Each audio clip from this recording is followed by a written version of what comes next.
Nasaan ang secret files? Kahit patayin niyo ako, hindi niyo makukuha. Alam mo kung gaano kahalagi ang files na yan? Alam ko, kaya hindi niyo makukuha. Boss, kayo pa rin magsalita. Kung ayaw magsalita, patayin niyo.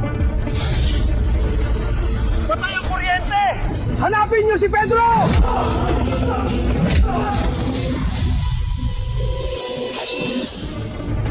Robin Hood!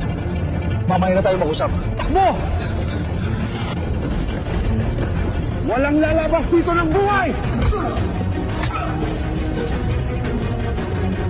Kailangan nating umalis! Hindi hanggat buhay pa tong gagong to! Habulin niyo sila! Hindi na ako makakatagal! Kailangan nating gumalaw. Malapit na sila.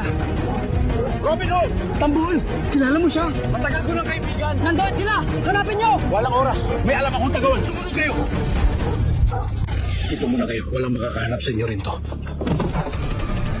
Sigurado ka bang nandito lahat? Lahat. Flood control, mga ghost project, at pangalan ng mga opisyal na tumanggap ng mali-maletang pera. Kaya pala gusto kang patayin kapag lumabas ang mga dokumentong yan. Maraming makapangyarihang tao ang babagsak. Boss! Nakatakas sila! Nasa kanila pa rin ba ang secret files? Oo, boss. Alam mo ba kung ano mangyayari kapag lumabas ang secret files na yan? Hindi, boss. Bagsak ang mga opisyal. Bagsak ang mga negosyo. Huwag kang babalik hanggat di mo sila nahanap. Opo, boss. Patuloy pa rin pinaghahanap ang whistleblower na may hawak ng secret files na maaaring maglantad ng malawakang korupsyon. Akala nila ligtas na sila dahil nasa kanilang secret files. Hindi nila alam, ako ang nasa likod ng lahat.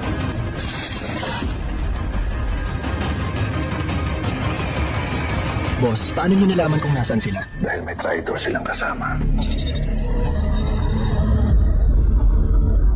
Comment kung gusto mo ng part 2.